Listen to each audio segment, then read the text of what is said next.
तो बच्चों आइए शुरू करते हैं हम लोग। आप भी पुस्तक वसंत का एक लेटर है खान पान की जो दर्शित थी उसको हमने कल पढ़ा था।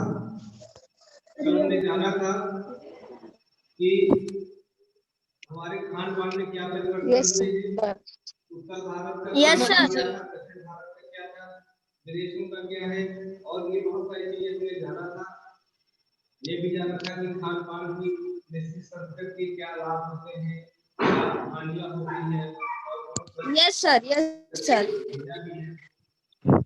तो अब हम आप मिलकर के इसी को आगे बढ़ेंगे और हम ये कारण जानेंगे कि दक्षिण भारत के जो व्यंजन है उत्तर भारत में कैसे आ गए, उत्तर भारत के व्यंजन दक्षिण भारत में कैसे चले गए, या विभिन्न देशों के व्यंजन भारत में कैसे आ गए, या भारत के व्यंजन दूसरे देशों में कैसे चले गए, इस सब के उत्तर हम जानेंगे। ठीक है, तो हमारा पढ़ना था पेज नंबर 104 पे ऊपर से दूसरा पैराग्राफ। आजादी के बाद यहाँ से पढ़ना था, सब लोग निकाल लीजिए और अपना माइक बंद कर लीजिए। सर आपके हाँ, सभी लोग अपना अपना माइक बंद करके रखें। ज्ञानेंद्र सिंह अपनी माइक बंद करके रखो।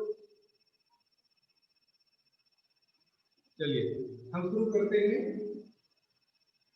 आजादी के बाद उद्योग धंधों, नौकरियों, तबादलों का जो एक नया विस्तार हुआ, उसके कारण ही खान पान की चीजें किसी एक देश से दूसरे देशों में बड़े शहरों के मध्यम वर्गीय स्कूलों में जब दोपहर के टिफिन के वक्त बच्चों के टिफिन डिब्बे खोलते हैं तो उनसे विभिन्न प्रदेशों के व्यंजनों की एक खुशबू उठती है।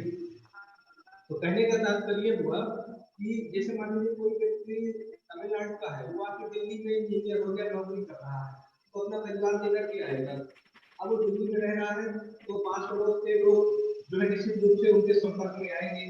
अब पड़ोसी घर तो आप जानते हैं, कुछ चीज किसी के घर में बनती है तो दूसरे के घर में भी देती है खाने पीने के लिए, या दूसरे के घर में बनती है तो अपने घर में भी ला जाती है।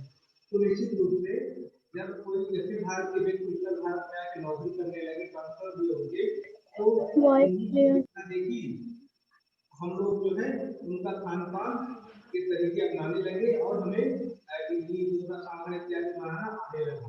ठीक है, सर वॉइस क्लियर नहीं आ voice is not clear sir, voice clear नहीं आ सर, वॉइस क्लियर नहीं आ रही, वॉइस क्लियर नहीं आ रही सर। सर वॉइस क्लियर नहीं आ रही। हमारी वीडियो नहीं दिखेगी, मैं वीडियो बंद की हूँ। देखो स्टार्ट रूप से आपस में बात बंद कर दे।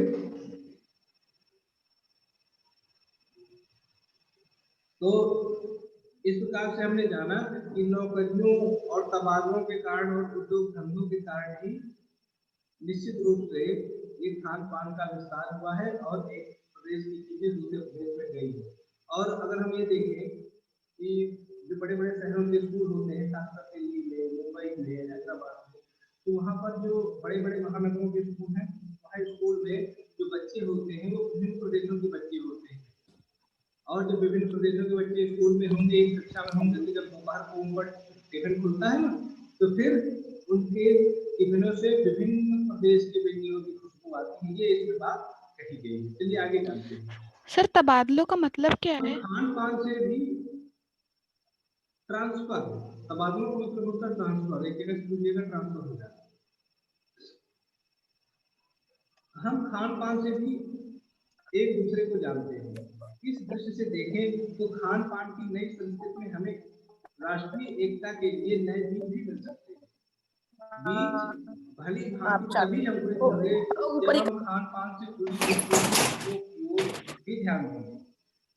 मसलन हम उस बोली, वाणी, भाषा, भूषा आदि को भी किसी न किसी रूप में ज्यादा जानेंगे जो किसी खान पान विशेष से जुड़ी है। तो कहने का तात्पर्य कि राष्ट्रीय एकता के अगर बीज हमें मिल सकते हैं तो निश्चित रूप से खान पान की नई संस्कृति में भी मिल सकते हैं। जैसे हम दक्षिण भारत का इडली डोसा, बंगाल की मिठाइयाँ हम खाते हैं, यही मान के खाते हैं कि हमारी अपनी संस्कृति है, हमारी अपनी मिठाइयाँ हैं और सब एक दूसरे के साथ मिल करके उसको बांट करके खाते हैं। चलिए इन्हीं में से कुछ प्रश्न पूछूं तो मैं आपसे, देखिए कितने लोगों ने सुना है मेरी बात को। मिहिर मिश्रा, मेरी बात सुन रहे हैं? मिहिर मिश्रा। Yes sir.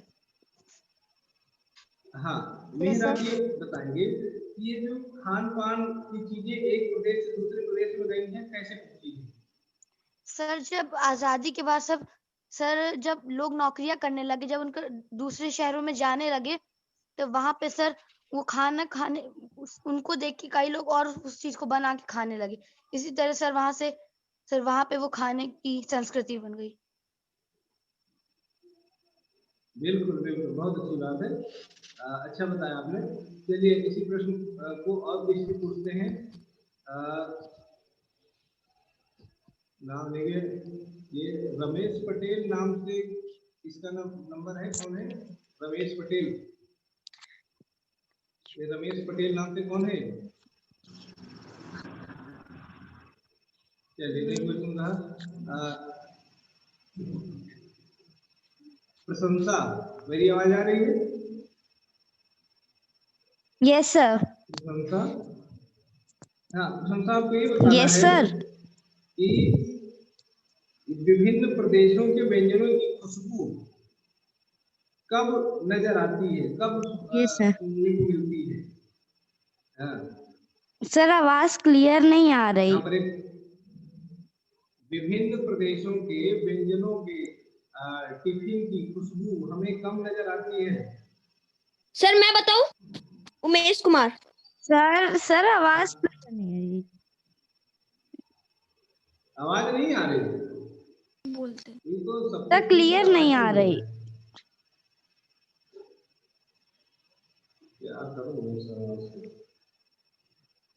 चलिए कोई बात नहीं, जिसको आई हो आवाज भी बताए। सर मुझे आ रही है, उमेश कुमार।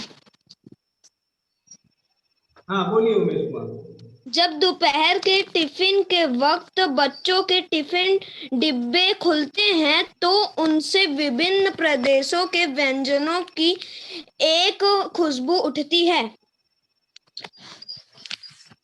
शाबाश, बहुत अच्छा। चलिए आगे जानते हैं। इसी के साथ ध्यान देने की बात यह है कि स्थानीय व्यंजनों का पुनरुद्धार भी जरूरी है, जिन्हें अब एथनिक कहकर पुकारने का चलन बढ़ा है। ऐसे स्थानीय व्यंजन केवल 5 सितारा होटलों के प्रचारार्थ नहीं छोड़ दिए जाने चाहिए। 5 सितारा होटलों में वे कभी कभार मिलते रहे, पर घरों बाजारों से गायब हो जाएं तो यह एक दुर्भाग्य ही होगा। अच्छी तरह बनाई पकाई गई पूरियां, कचौड़ियां, जलेबियां भी अब बाजारों से गायब हो रही हैं। मौसमी सब्जियों से भरे हुए समोसे भी कहाँ मिलते हैं। उत्तर भारत में उपलब्ध व्यंजनों की भी दुर्गति हो रही है। इतना नहीं है कि पहले उत्तर भारत में जो चीजें गली मोहल्लों की दुकानों में आम हुआ करती थी, उन्हें अब खास दुकानों में तलाशा जाता है। ये भी एक कड़वा सच है कि कई स्थानीय व्यंजनों को हमने तथाकथित आधुनिकता के चलते छोड़ दिया है और पश्चिम की नकल में बहुत सी ऐसी चीजें अपना ली हैं जो स्वाद, स्वास्थ्य और सरसता के मामले में हमारे बहुत अनुकूल नहीं है। तो देखिए इन दोनों पैराग्राफ में बच्चों बात ये कही गई है कि हमने बहुत सारी चीजों को छोड़ दिया है आधुनिकता के चलते। हमारे घर में बहुत सारे व्यंजन बना करते थे पुराने समय में, लेकिन अब नहीं बनते। कहते हैं कि ये बहुत पुराना हो गया, पुराने जमाने का खाना है, हमको नए जमाने की चीज खानी चाहिए। और पुराने जमाने की चीज खाते हैं तो लोग हमको बैकवर्ड कहेंगे, पिछड़ा हुआ कहेंगे, गरीब कहेंगे, बहुत सारी चीजें ऐसी हैं। और हमने नई नई चीजें स्वीकार कर ली जो कि हमको नुकसान भी पहुंचाती हैं। तो चलिए आपसे पूछते हैं, किसी एक से पूछते हैं। मैं यहाँ पर नाम लेता हूँ, भविष्य कचेरी। Yes sir. भविष्य, आपको ये बताना है कि कोई एक दो व्यंजन आप बताइए जिनको हम पहले खाते थे, आज से 10 साल 15 साल 20 साल पहले आपके मम्मी पापा दादा दादी लोग खाते रहे होंगे, दादा दादी, अब उसको बंद कर दिया गया ये कह करके ये पुराने जमाने की चीज है और हम नई चीजें खाने लगे। तो आपको पुरानी चीजों के नाम बताना है। पुराने जमाने की चीजें, हाँ, जो पहले लोग खूब खाया करते थे। सर जैसे पहले सब लोग चना खाते थे लेकिन अब कोई खाता नहीं है। बहुत अच्छा शाबाश। और यस सर। और पहले सर लोग गुड़ और लाई खाते थे पहले के जमाने में लोग, लेकिन अब सबको पिज्जा बर्गर पसंद है और कोई लाई और गुड़ को खाता ही नहीं है। बहुत अच्छा बताया आपने, बहुत अच्छा बताया। चलिए इसी प्रश्न को और हम जानते हैं किसी से। नील सेन,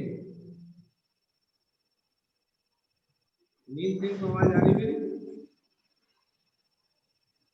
नील सेन, क्लियर नहीं आ रहे। हाँ क्लियर नहीं आ रही आवाज मेरी? अच्छा देखिए, क्लियर आवाज ना आने के दो कारण हो सकते हैं, या तो मेरे माइक में कोई समस्या है, अगर दूसरे लोगों को मेरी आवाज जा रही है तो इसका मतलब आपके यहाँ नेटवर्क की कोई समस्या है। क्या मेरी आपने आवाज सुनी अभी? चलिए कोई बात नहीं, बाकी नील सेन सब को अच्छी आवाज मिल टूट जा रही रहा है। था।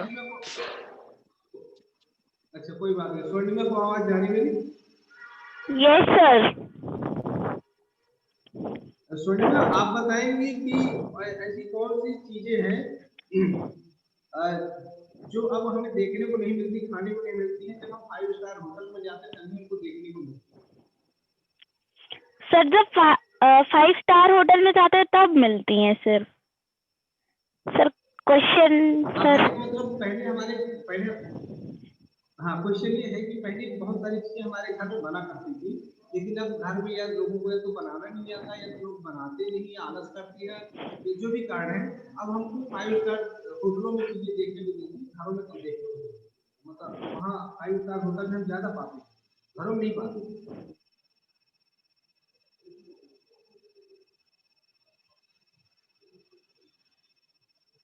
से बना के खाते थे सर बाटी चोखा, पर अब जल्दी कोई नहीं बनाता। अच्छा सही है। बाटी चोखा भी लोग कभी कभी बनाते हैं। पहले आपने देखा होगा कि हाथ की कोई रोटी बहुत लोग बना के खाते थे, लेकिन अब क्या है कि बेलन वाली रोटी खाते हैं। पहले लोग ज्वार की बाजरे की रोटी खाना पसंद करते थे, बाकी की हाँ रोटी खाना यस। पसंद करते थे। और ये कढ़ी इत्यादि बनाते थे, कढ़ी इत्यादि बनाते थे। अब यस लेकिन घरों में क्या है कि अब सब हाँ सब्जी रोटी बना बना के खाते रहते हैं। और बहुत सारी चीजें बदल गई हैं, अगर हम इनकी चर्चा करें तो। अब बहुत अच्छा बताया आपने। अब हम किसी और से कुछ पूछते हैं। देखते हैं कौन मेरी आवाज सुनेगा।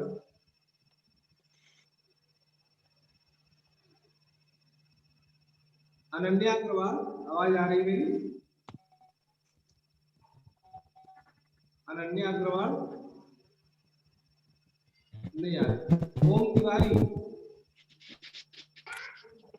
ओम तिवारी,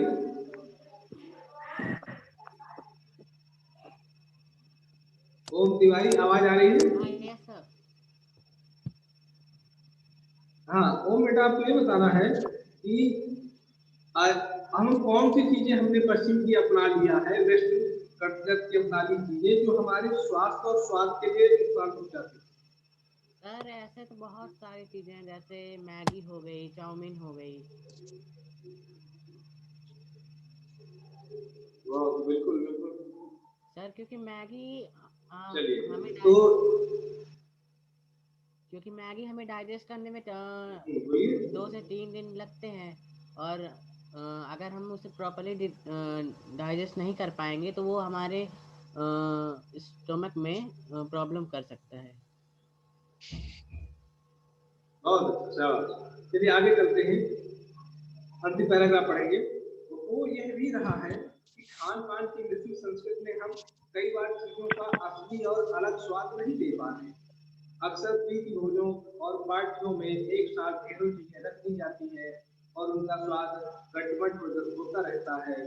खान पान की विस्तृत या विविध संस्कृति हमें कुछ चीजें चुनने का अवसर देती है और हम उसका लाभदायक नहीं उठा रहे हैं। हम अक्सर एक ही प्लेट में कई तरह के और कई बार तो बिल्कुल विपरीत प्रकृति वाले व्यंजन परोस लेना चाहते हैं। इसलिए खान पान की जो विविध संस्कृति बनी है और लग यही रहा है कि यह और अधिक विकसित होने वाली है, उसे तरह तरह से जांचते रहना जरूरी है। कहने का मतलब कि खान पान की जो विकसित संस्कृति है, इससे फायदा होगा, ये चीजें बढ़ती चली जाएगी, एक जगह विभिन्न प्रकार के व्यंजन आपको मिलेंगे कार्यक्रमों में, लेकिन ये जानना जरूरी है कि क्या हमारे लिए फायदेमंद है और हम इसका प्रयोग कैसे करें। उदाहरण के लिए कि आप जाते हैं किसी भोज कार्यक्रम में जहाँ पर खाना खाने लोग जाते हैं और बहुत सारी चीजें होती है वहाँ पर, तो फिर कुछ लोग क्या करते हैं कि एक बार ही एक प्लेट में इतना सारा रख देते हैं, जो सारा स्वाद उनका मिक्स हो जाता है, मिल जाता है, पता ही नहीं चलता कि इसका स्वाद खट्टा था कि मीठा था। अभी रसगुल्ला रख लेंगे, उसी के बगल में दही बड़ा रख लेंगे, दोनों को मिला के खाएंगे तो क्या स्वाद आएगा उसमें, है ना। रसगुल्ला खट्टा लगेगा, दही बड़ा मीठा लगेगा। सर कहाँ पास है? हाँ क्या सर कहाँ पास है? सर अभी ज्वाइन करो सर, कहाँ पास है? क्या सर कौन सी लाइन में है सर? बेटा अभी समाप्त हो गया, ये पाठ समाप्त हो गया और इसमें हमने ये जाना कि खान पान की मिश्रित संस्कृति हम रोक नहीं सकते हैं, ये बढ़ती चली जाएगी, बस हमें इसका सही ढंग से प्रयोग करना है।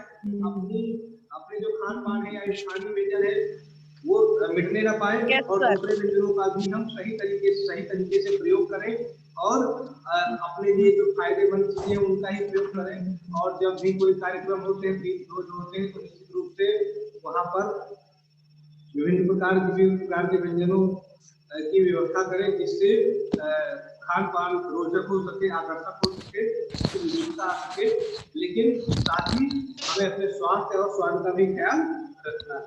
चलिए प्रश्नों की ओर आते हैं निबंध से। प्रश्न नंबर 1, खान पान की मिश्रित संस्कृति से लेखक का क्या मतलब है? अपने घर की उदाहरण देकर इसकी व्याख्या करें। तो उत्तर मैं बताता हूँ, ध्यान से सुनिएगा, आपको करके भेजना है। खान पान की मिश्रित संस्कृति से लेखक का मतलब है अनेक कि प्रकार की किसी एक स्थान पर विभिन्न प्रदेशों, देशों, स्थानों, शहरों इत्यादि के व्यंजनों का मिल जाना। जैसे दक्षिण भारत के व्यंजन उत्तर भारत में मिल जाते हैं, उत्तर भारत के व्यंजन दक्षिण भारत में मिल जाते हैं। हमारे यहाँ जो भी शादी ब्याह के कार्यक्रम होते हैं उसमें विभिन्न स्थानों के व्यंजन वहां पर देखने को मिल जाते हैं। ये है खान पान की मिश्रित संस्कृति। और अपने घर को उदाहरण देकर इसकी व्याख्या करें तो आपके घर में मैगी बनता है, पोहा बनता है, पास्ता बनता है, इडली डोसा सब बनता है, जो कि हमारे यहाँ का स्थानीय व्यंजन नहीं है। तो हम कह सकते हैं कि ये खान पान की मिश्रित संस्कृति अपने घर में भी देखने को मिलती है। ये उत्तर आपको लिखना है। क्लियर हो गया? Yes sir. बीच में आवाज कौन कर रहा है भाई, बंद कर दो।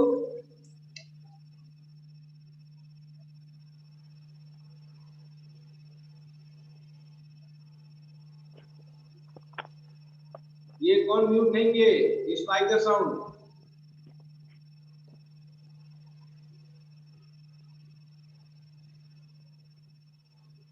आराध्या का है।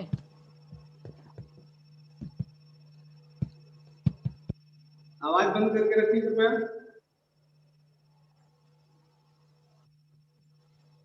चलिए आगे जानते हैं दूसरा प्रश्न।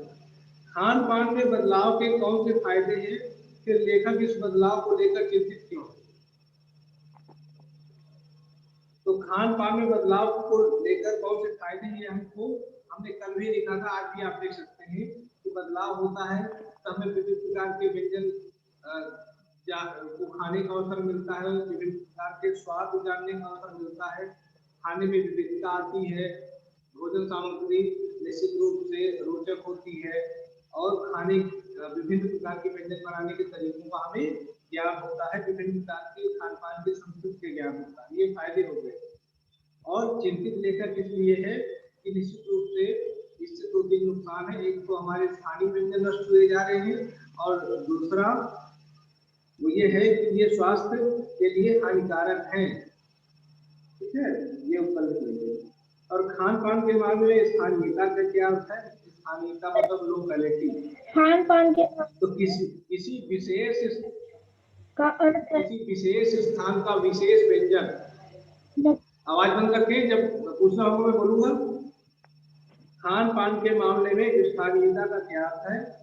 तो मतलब ये हुआ कि स्थानीयता से तात्पर्य ये है कि कोई भी खाद्य पदार्थ किसी विशेष स्थान में बहुत ज्यादा प्रसिद्ध हो जाता है और वह उसी स्थान का स्थानीय व्यंजन कहलाता है या उस स्थान का एक लोकल व्यंजन कहलाता है। जैसे मुंबई की पाव भाजी, दिल्ली के छोले कुलचे, गुजरात का ढोकला और गाठिया, मथुरा के पेड़े, आगरे का पेठा, बंगाल की मिठाइयाँ, ये सब खान पान के मामले में स्थानीयता के अर्थबोध देती है। ठीक है, तो ये आप तीनों के उत्तर आप लिखेंगे। चलिए इसके बाद फिर पेज नंबर 106 में आप आ जाएंगे। ठीक है, निबंध से आगे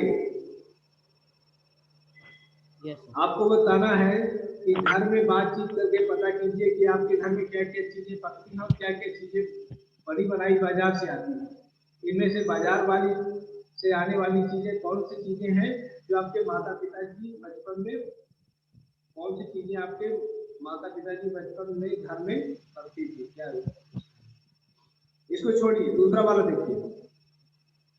दूसरा वाला इसमें दिया गया है, एक विवरण दिया गया है भोजन का कैसे पकाया जाता है, स्वाद। ठीक है, तो जैसे इसमें भोजन भी दिया गया है, कैसे पकाया जाता है, स्वाद भी दिया गया है। ये सारी चीजों को इसमें सूची में लिखना है। उदाहरण के लिए रोटी लिखेंगे भोजन में, तो भोजन में रोटी कैसे पकाई जाती है ये आपको कैसे पकाया जाता है लिखना है, और उसका स्वाद क्या होता है वो सामने लिखना है।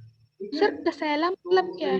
बना करके भी आप कसैला का मतलब ये होता है, वो ना मीठा होता है, ना खट्टा होता है, ना नमकीन होता है, वो कसैला होता है, कोई स्वाद नहीं होता।